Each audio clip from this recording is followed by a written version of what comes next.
My name is Marlene, and I've lived a quiet life, a simple life, a life of routine, patience, and compromise. I'm 66 years old now, a widow for the last 8 years. Most of my friends have passed away or moved to warmer states. The phone calls are fewer, the visits even less. I don't mind the solitude much, though.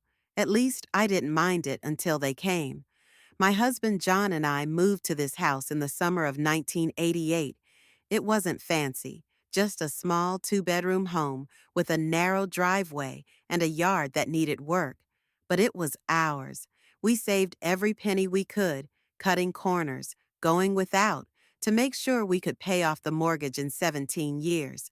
We celebrated when we made that final payment, dancing in the living room with no music except the sound of our laughter and the ticking of the clock.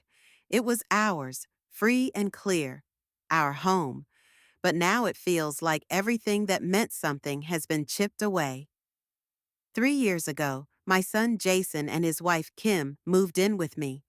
Jason had lost his job, and Kim was expecting their second child. They needed a place to stay. Jason told me, "It's just for a little while, Mom. Maybe a few months at most. You know how the market is." I understood. I told myself it would be fine. I was happy to help. A few months, I thought. They were my family. How could I say no? But here we are 3 years later, and they're still here, not just staying. They've made themselves at home. They've taken my home. It started small. They'd ask me to do little things, wash their clothes, help with the groceries, take the kids to school. I didn't mind at first. It felt good to be needed, even if just for those small tasks. I thought I was being helpful, a good mother, a good grandmother. But over time, those small requests turned into expectations. Jason no longer asked me to help. He just told me, "Mom, can you pick up the dry cleaning? Kim's too busy." "Mom, I need you to take the kids to practice this afternoon. Kim's got a meeting." The requests became demands, and the space I once called my own started to shrink. Kim was even worse. I didn't mind when she started cooking her meals in the kitchen, but soon enough, it felt like she had taken over the whole house. Every corner of the living room was covered in magazines, kids' toys, half-finished projects. She even started to rearrange the furniture without asking. I didn't say anything. It wasn't worth the fight, I told myself. It was just easier to let them take control. And then came the little things, the comments. I would be standing at the counter putting away groceries, and I'd hear Kim's voice from the other room. "Mom, don't leave your medications in the shared fridge. It scares the kids." Or, "Mom, please don't park in the driveway. We need the space for the kids' bikes." It didn't take long for me to realize that they were no longer living here because they needed a place to stay. They were here because it was convenient. I started to feel like a stranger in my own house, but I didn't say anything. I was silent. I let them take what they needed, give nothing in return, and say things that stung without consequence. It was easier that way. And then came that day, the day everything changed. It was Mother's Day, and for the first time in years, I wondered if it would be any different. I woke up to the smell of coffee brewing and the sound of children's laughter. Jason and Kim were already up.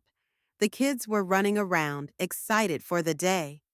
I sat at the table, waiting for them to acknowledge me, to say something, to show that I mattered, even just for one day. But it was quiet.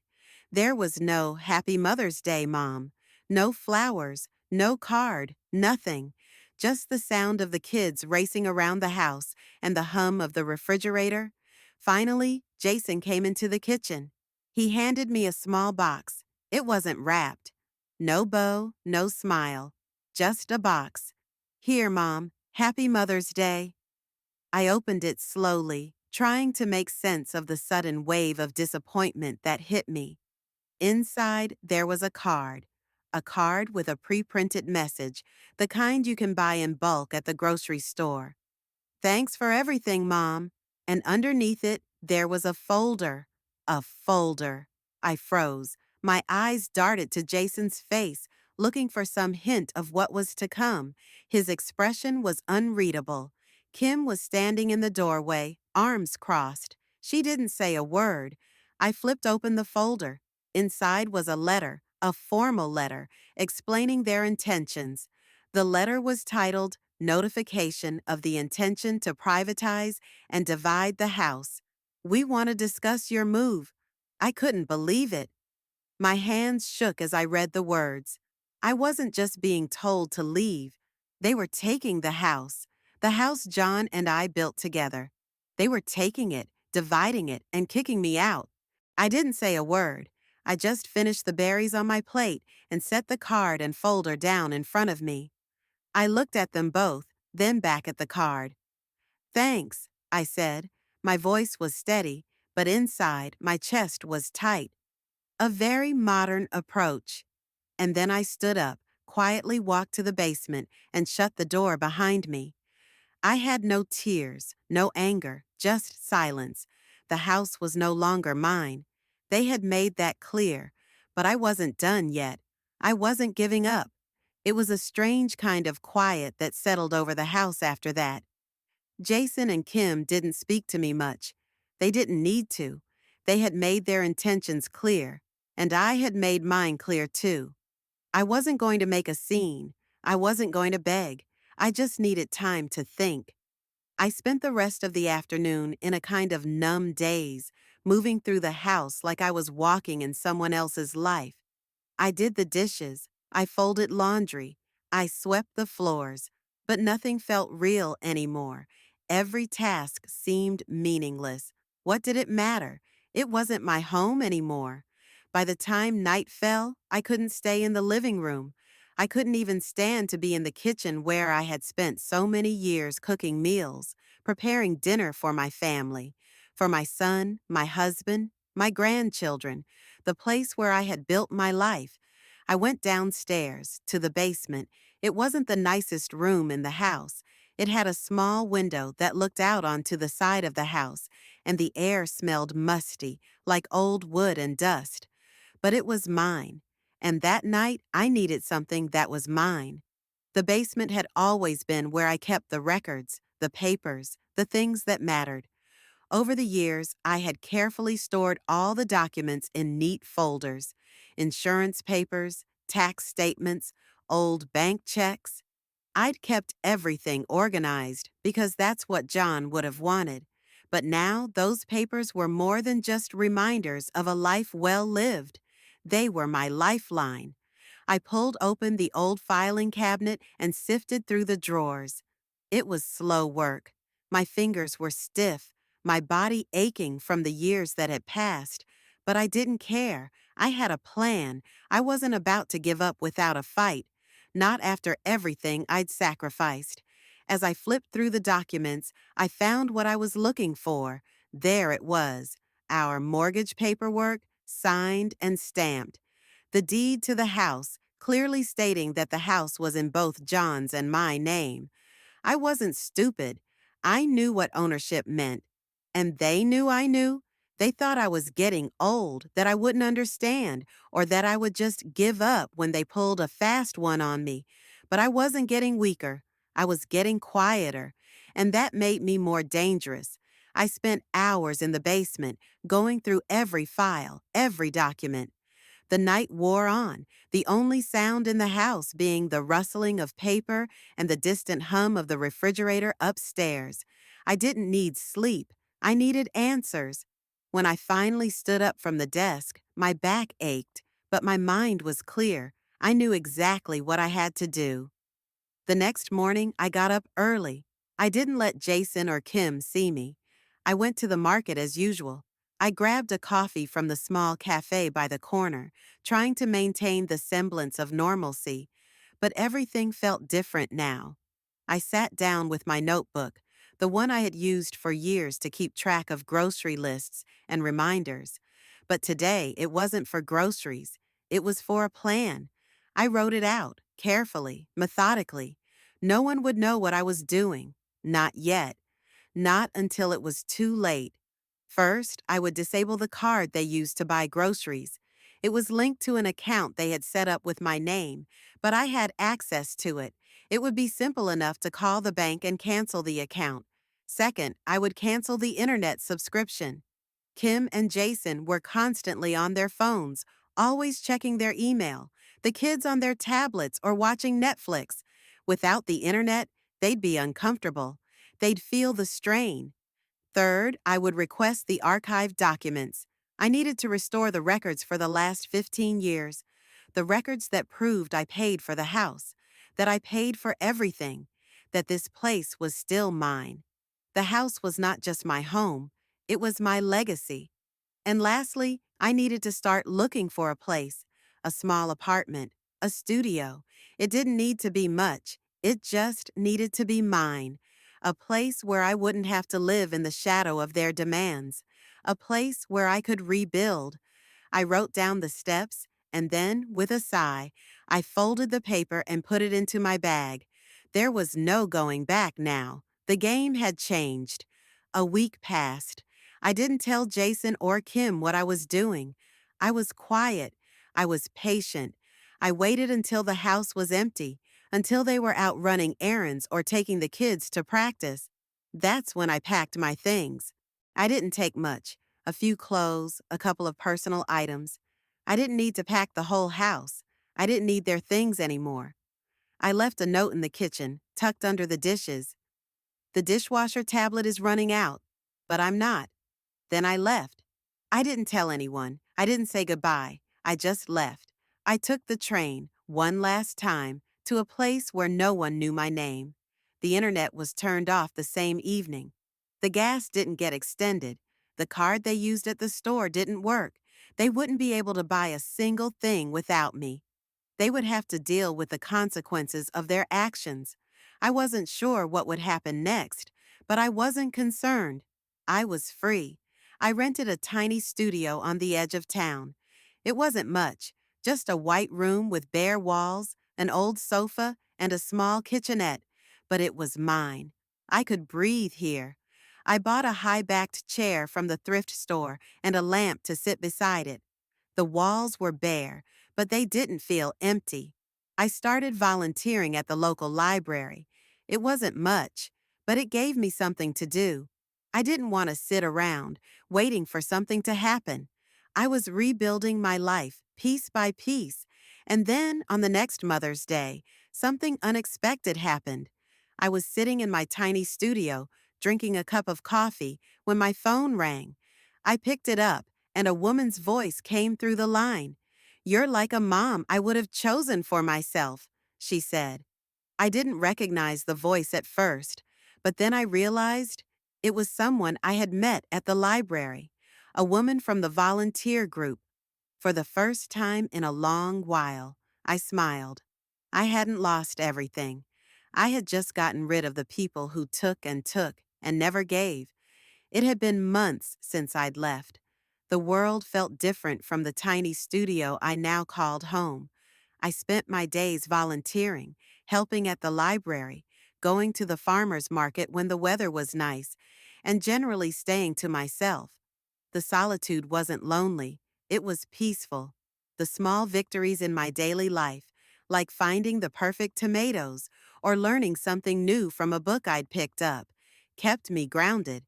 I had built my own quiet little life, and I felt stronger than I had in years. There was no more nagging, no more walking on eggshells, no more feeling like I was an intruder in my own home. I had taken back control, but that didn't mean it was easy. No, the guilt still gnawed at me sometimes. I missed the grandkids. I missed the old rhythm of family life. The laughter, the chaos, even the quiet tension that always seemed to float beneath the surface. I had been a mother and grandmother for so many years, and now it was all gone. I told myself that I was better off, that I had done the right thing, but every now and then a pang of longing would hit me, especially around the holidays. I tried not to think about it, but sometimes in the stillness of the night, the old wounds would reopen. The thoughts would creep in. That's when I received the call. I was sitting in my favorite chair, the one with the soft cushion, drinking my usual cup of coffee with lemon. The sound of the birds outside the window mixed with the faint hum of traffic in the distance. I wasn't expecting any calls. I had no one's number saved except for a few friends I had made at the library and a couple of old neighbors who still checked in. So, when the phone rang and I saw the name Jason flash across the screen, I hesitated. It was a surprise. It had been months since we last spoke, and the last time I heard from him, he had been angry, angry at me for leaving. He hadn't understood why I'd gone so quietly, why I hadn't fought to stay. He hadn't even bothered to apologize for how they had treated me. I thought about not answering. I wasn't sure I wanted to hear what he had to say. But then, the thoughts of him and Kim, of the grandkids, of everything I'd walked away from, made me hesitate just long enough to pick up the phone. Mom? Jason's voice came through the line, rough with emotion. I remained silent for a moment, letting him speak. I, I've been trying to reach you for a while now, he said, the words tripping over each other. I I was angry. I still am in some ways. But I know now I shouldn't have treated you like that. The silence between us stretched. I didn't know what to say. I wasn't sure I wanted to say anything at all. But the hurt in his voice, the vulnerability, was enough to make me reply. I'm listening, Jason, I said, my voice softer than I had expected. Mom, he continued, his words finally coming out more measured, Kim and I have been talking, and we've realized we were wrong. You're still our mother. You've always been there for me. We've been selfish. I've been selfish. He paused, the words heavy between us. I need you back, Mom. The house, it's not the same without you. The kids, they miss you too. They don't understand why you left. I closed my eyes, taking in a deep breath. It felt good to hear him admit that, but it didn't change what had happened. It didn't change the hurt. It didn't change that they had tried to push me out, to take what was mine. They had been willing to strip me of everything. Jason, I said, keeping my voice steady, I'm glad you've realized that. But it's too late. I'm not coming back. I heard a sharp intake of breath on the other end of the line. What do you mean? Mom, we need you. I need you. I could feel the weight of his words, the desperation. But I wasn't swayed. Not anymore. I've made a life for myself, Jason, I said firmly. I'm happy here. I'm at peace. I'm not going to return to the house and let you and Kim walk all over me again. I've done enough of that. I'm not your servant, and I'm not a doormat. There was a long pause. I could hear the sound of his breathing, steady and slow, as if he were trying to process what I had said. Finally, he spoke again, his voice quieter, almost defeated. I understand, Mom. I really do. I just, I thought we could fix things. I thought we could be a family again. His voice cracked at the end. My heart softened a little, but I didn't let it show. I don't want to go back to what we had, Jason. I want something different. I deserve something different. We all do.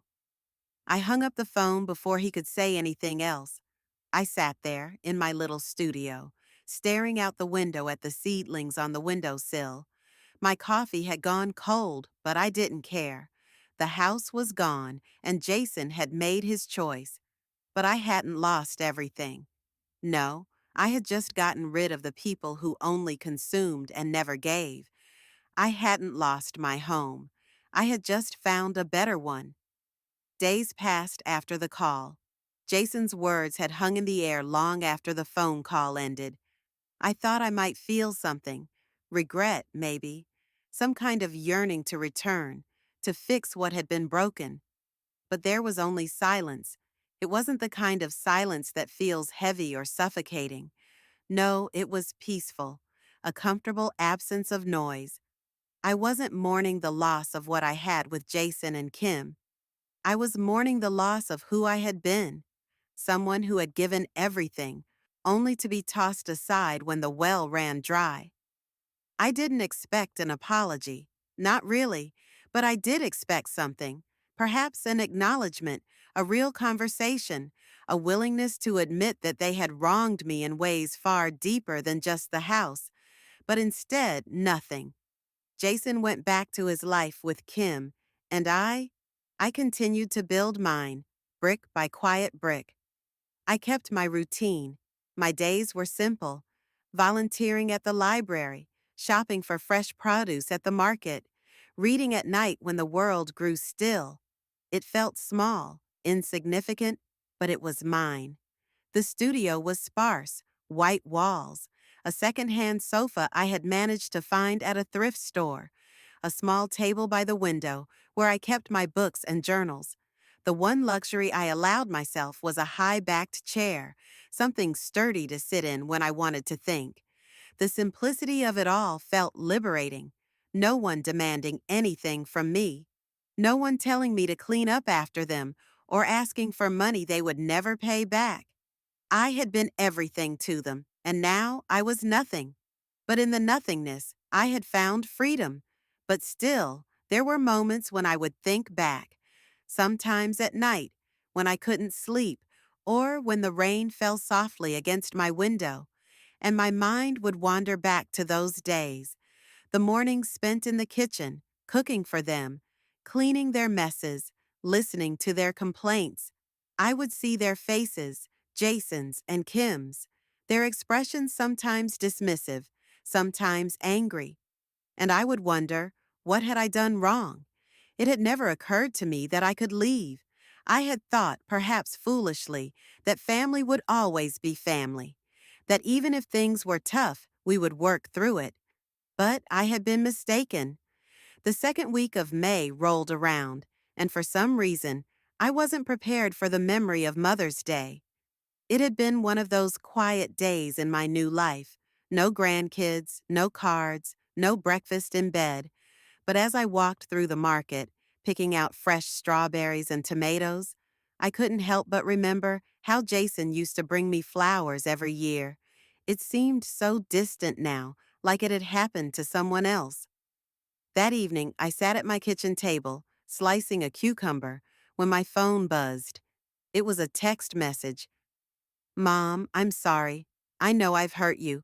I want to make it right. Can we meet?" My heart skipped a beat. Part of me wanted to ignore it. I had been through enough. But the other part, the mother inside me, couldn't help but wonder if this time, maybe things would be different. I stared at the message for a long time, my finger hovering over the screen. I could feel the weight of the decision. I wasn't sure what I was looking for. Maybe an apology, maybe a way back. But there was something in me, a quiet voice, that told me to hold off. I set the phone down and went back to my dinner. The decision could wait. What I knew deep down was that the world I had walked away from was still theirs. I had no place there anymore. The silence stretched on, and that night I fell asleep, not dreaming of my old life, but of the one I was building. A life that no longer had room for guilt, a life that belonged to me. The next few weeks passed without much fanfare. My days were still simple, but they were becoming more fulfilling. I had learned to appreciate the small things: the way the sun filtered through the blinds in the morning, the smell of fresh bread at the local bakery, the satisfaction of completing a new puzzle or reading a chapter of a book that made me think about the world in a different way. My world had shrunk, but in a way, it had become richer.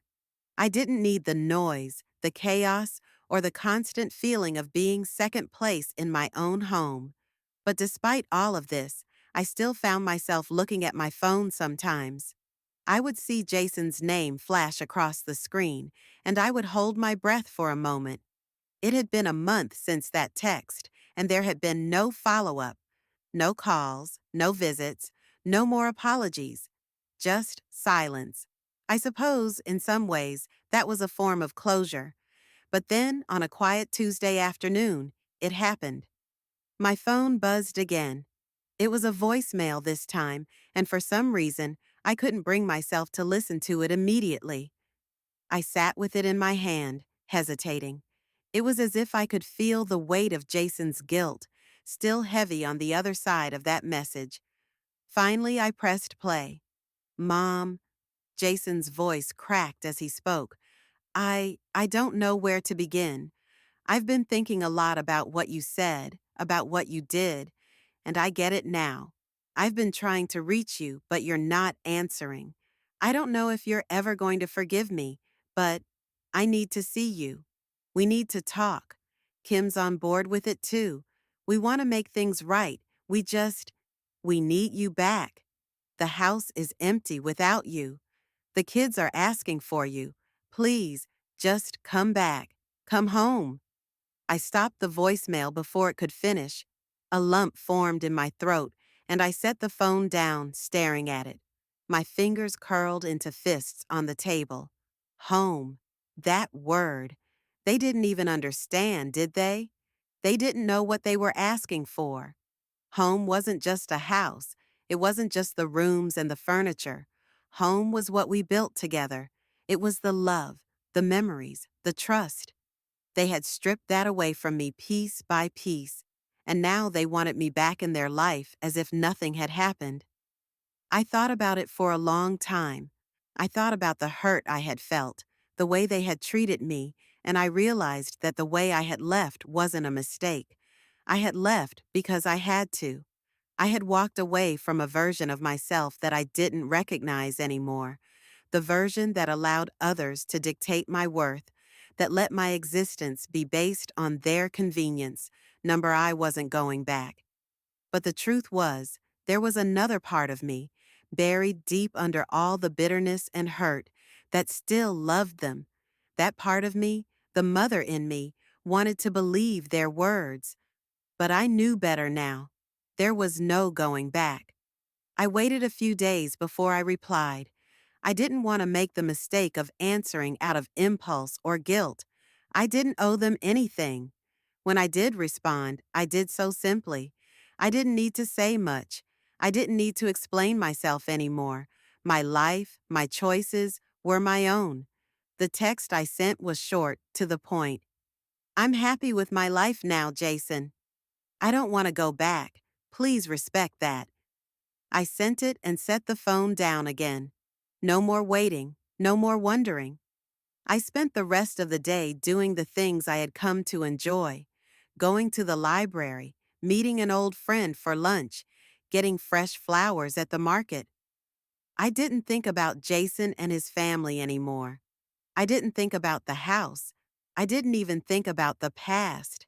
And that night, I finally slept through the night without any dreams of what could have been, or the noise of what I'd left behind. I slept soundly, knowing I was finally free. The months that followed passed in a rhythm that felt oddly comfortable. It wasn't a fast-paced kind of life, but rather one that allowed me the space to breathe, to think, and to feel. I wasn't in a rush anymore, not for anything. The tiny studio was now home. It wasn't fancy by any means, just a simple one-bedroom with white walls and a sofa that was more functional than comfortable. But in it, I had carved out a life for myself, one that didn't depend on anyone else. I didn't have to ask for permission to do anything. The space, although small, felt mine. It was my sanctuary, a place where I could rest, grow, and finally heal. I spent a lot of my days volunteering at the local library, shelving books, assisting with the after-school programs, and organizing the small events they hosted. It was fulfilling in ways I hadn't expected.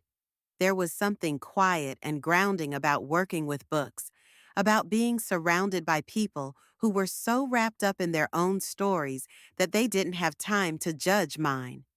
The library became my sanctuary of sorts, just like the studio. It was a place where I could lose myself in stories, in the pages of books, and in the lives of the characters that jumped off those pages. I made a few friends, not many, but just enough to fill the space of my days with warmth. One of them, Margaret, was a woman in her late 50s who had gone through her own heartaches. She was a widowed mother of two grown children who had long since moved out and started their own lives. Margaret and I bonded over our shared experiences of being invisible to the people who once depended on us. The library, in some strange way, had become more of a home than my house ever had been. It was where I felt seen, heard, and valued.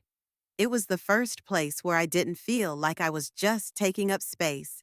Still, as time went on, the questions of family lingered in my mind. I thought about Jason, Kim, and the kids often, but there was no longer an emotional charge. I had come to terms with the fact that my family was no longer my family in the way I had known them. They had become strangers to me. Their expectations and judgments no longer important in my life. Then, one sunny afternoon in early May, just as the first blooms of spring began to peek through the trees, I received an unexpected call. It wasn't from Jason, though. It was from a woman who introduced herself as someone from the local community center's band program. "Hi, Marlene. This is Lisa from the band." The woman's voice crackled through the phone. "I hope I'm not disturbing you, but I wanted to reach out to you because I've heard so many wonderful things about you from the other volunteers. I know it's a little out of the blue, but I was wondering if you'd consider joining our team. We're looking for someone to help with the kids, especially the younger ones, and I think you'd be a great fit. You remind me so much of the kind of mother I always wanted, and I think the kids would really benefit from your guidance." I was silent for a moment. I didn't know what to say. It had been so long since anyone had spoken to me like that, like I had something to offer. "Are you sure you have the right person?" I finally asked, unsure of what she meant by that. "Absolutely," Lisa answered warmly. "You have a way with people, Marlene. I can tell just by your kindness and the way you listen to the kids. You've been a huge help at the library, and we could really use someone like you. I don't mean to put you on the spot, but if you're interested, we'd love to have you on board." I was stunned. After everything that had happened, after feeling like I'd been tossed aside, this woman, this stranger, was offering me something I hadn't realized I needed, a chance to give back, to be valued again. "I'll think about it," I said, my voice thick with emotion, "but I'll let you know soon."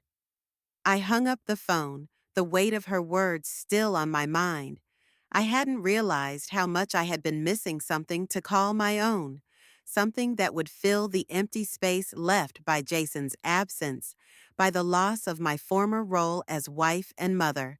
Here, for the first time in a long while, I felt like I could contribute to something that wasn't just for them, but for me, too.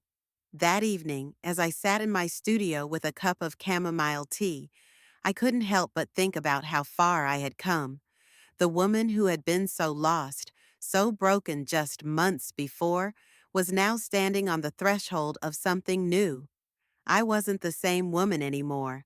I had shed the skin of who I had been for my family, for my son, and I had become someone new. Someone who didn't need their approval or their permission to live her life. I texted Lisa back that night. "I'm in. I'd love to help." And for the first time in years, I felt like I was truly beginning again. Like the world wasn't over yet, that it had just begun. The following months flew by in a blur of new beginnings. My work at the community band program brought a renewed sense of purpose. I wasn't just helping kids with their music, I was helping them find confidence, teaching them to listen to their own voices. I was the mother figure that so many of them had been missing, and in return, they gave me something I hadn't expected, a sense of belonging, a place where I could give, not out of obligation, but because I genuinely wanted to. I spent my days in the studio, my nights filled with music and laughter at the community center. I could hardly remember the days when my life had been filled with tension and resentment, when I had felt like I was suffocating under the weight of my family's expectations. The woman I had been was no more. I had shed that version of myself like an old coat, worn out and no longer of use. I hadn't heard from Jason or Kim in months. At first, I had checked my phone obsessively, hoping for some kind of message, some word from them. But after a while, I let go of that. I stopped waiting. I had no reason to anymore. The pain of being discarded had dulled, replaced by a new feeling. Liberation? Then, one morning in early spring, the phone call came. I wasn't expecting it. I didn't even recognize the number at first. Marlene? It was Jason's voice. It sounded strained, hesitant. Mom, I need to talk to you. I set down the coffee cup I had been holding, my heart skipping a beat. For a moment, I wondered whether I should pick up, but something told me I had to, for my own peace of mind. Jason, I answered, my voice steady but quiet. What is it? I know it's been a while, too long. I've been trying to reach you, but I understand why you haven't been answering. I messed up. I don't expect you to forgive me, but I wanted to say I'm sorry. I wasn't sure how to respond. Part of me wanted to say, I don't need your apology, and hang up the phone. But the other part, the mother part, couldn't ignore his voice, the way it cracked, the way he sounded broken. Go on, I said softly. What do you want to say? I've been thinking about everything, about what happened, about the house, about how we treated you, he continued. I was selfish, and so was Kim. We were wrong. I was trying to convince myself that it was okay, that you'd just go along with it, but I see now that I hurt you, and I'm sorry. I just wanted to ask, can we talk? I'm willing to do whatever it takes to fix this, if you'll let me. I let his words settle into me for a moment. I wasn't angry anymore. I wasn't sad. I just felt tired. Tired of the cycle. Tired of being the one who always gave, always forgave, always tried to make things work. I was done playing that role. But I also knew that Jason was speaking from a place of regret, and maybe that counted for something. You should have thought about this sooner, I said, my voice firm but calm. But yes, we can talk. But not now, not on your terms. You'll come to me when I'm ready. Until then, I have my life. I don't need you to fix it. I'm doing just fine without you. There was a long pause on the other end. I could hear Jason's breath hitching. I understand, he said quietly. I'm, I'll wait. I'll wait for when you're ready. Just know that I'm here, and I love you.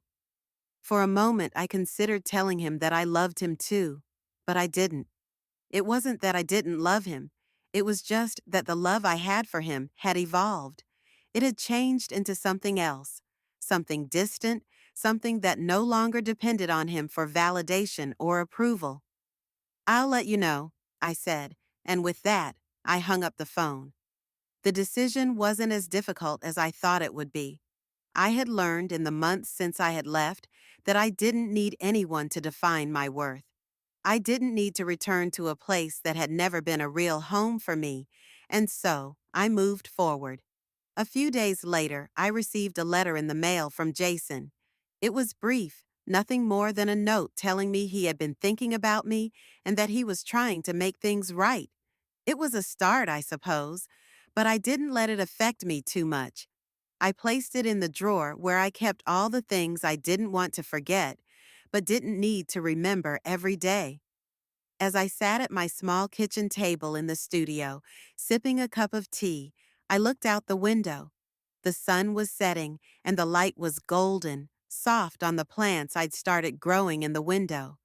They were thriving, blooming. I didn't need a big house. I didn't need a family who saw me as just another part of the furniture. I had everything I needed right here, and that was enough.